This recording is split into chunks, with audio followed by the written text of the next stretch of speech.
نحمده ونصلي على رسوله الكريم. اعوذ بالله من الشیطان الرجیم. بسم اللہ الرحمن الرحیم. كل نفس ذائقة الموت. قال رسول اللہ صلی اللہ علیہ وسلم تحفۃ المؤمن الموت.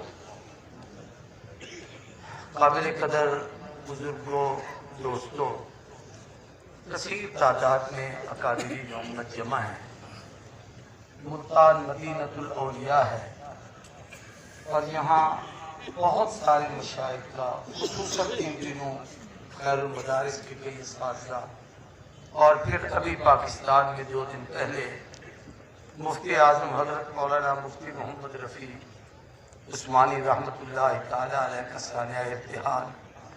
اور پھر آج صبح جب یہ خبر پڑی کہ شیخ الحدیث مبلغ اعظم داعی اسلام حضرت مولانا کریم بخش صاحب رحمۃ اللہ تعالی علیہ اللہ کے حضور پہنچے ہیں.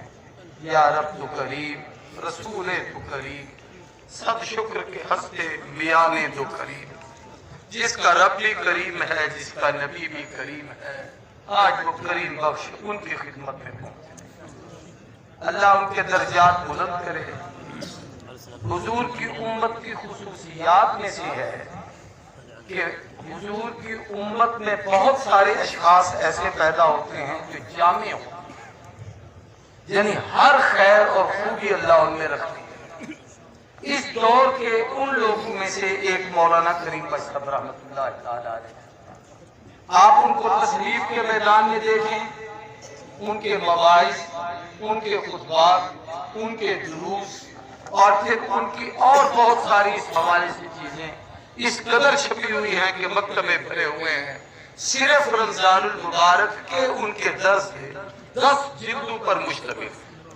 یہ ایک میدان ہے ان کا جس میں انہوں نے کام کیا. عوام الناس میں تبلیغ کا کیفیت ان کی یہ ہوتی تھی کہ عوام کا مزاج پر رکھ کر، ان پر نظر رکھ کر، لگتا یوں تھا رب ان کے دل میں ڈالتا ہے کہ اس مرض کا مریض بیٹھا ہے، اس پر گفتگو کرے تاکہ ان کی اصلاح ہو. میرے شہر کے ایک وکیل نے کہا کہ جب میں تقریر سن رہا تھا یوں لگتا تھا کہ میری ساری بیماریوں کا ان کو پتا ہے اور یہ انہی پر گفتگو کر کے میری اصلاح کرتے ہیں. یہ اللہ نے ان کو ایک موقع دیا. علماء میں جب گفتگو کرتے تھے تو وہ علماء کرام کے فضائل، مدارس کے فضائل، اکابرین امت سے جوڑ، اس کی ضرورت، اس کی اہمیت، ان چیزوں کو امت کے سامنے کھول کر بیان کرتے تھے تاکہ ہر آدمی کے دل میں علماء کی قدر و منزلت ہو، ان کا احترام ہو، اور اس کو بہت زیادہ ہو. اسی طریقے سے اللہ نے ان کے اس جامعہ عمر ابن خطاب کو جو عظمت دی، اس وقت یہاں سینکڑوں نہیں ہزاروں کی تعداد میں ان کے اور ان کی شاخوں کے شاگرد جو فارغ التحصیل عالم ہیں، اپنے اپنے علاقوں میں دین کا کام کر رہے ہیں اور وہ حضرت کا صدقہ جاریہ ہیں. وہ سب کے سب اپنے اپنے میدان میں ہیں. اس میں کوئی شک نہیں کہ جو جاتا ہے اس کا خلا پر نہیں ہوتا، لیکن ایک جاتا ہے تو لاکھوں تیار کر کے جاتا ہے. انور شاہ گیا، خلا نہیں پر ہوا، لیکن ایک انور شاہ کتنے محدث تیار کر کے گیا. امیر شریعت گئے، آج تک خلا نہیں پر ہوا، لیکن ایک امیر شریعت جانے کے بعد واعظین کی کتنی بڑی کھیپ امت کو ملی ہے. ایک شیخ جاتا ہے، خلا نہیں پر ہوتا، لیکن جانے کے بعد کتنے مشائخ اور اکابر تیار ہوتے ہیں. تو ہم سمجھتے ہیں کہ اکیلے آج مولانا کریم بخش صاحب جا رہے ہیں.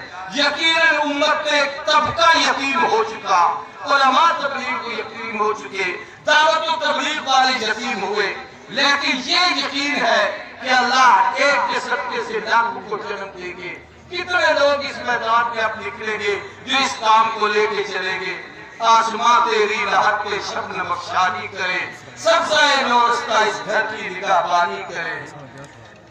علماء نے لکھا ہے کہ شیخ الہند کا جب جنازہ اٹھا تو اس وقت کسی نے یہ جملہ کہا تھا، اور میں وہی کہتا ہوں کہ مٹی سمجھ کے دفن نہ کرنا دوستو، مٹی سمجھ کے دفن نہ کرنا دوستو. یہ گنجیر ہے، علوم ہے، کنجر نہیں.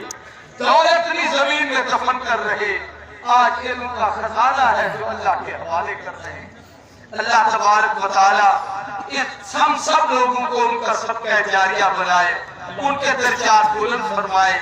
ہم جتنے اس جنازے میں شریک ہیں ان کے صدقے سے ہم سب کی مغفرت کا فیصلہ فرمائے۔ آخر دعوانا الحمدللہ۔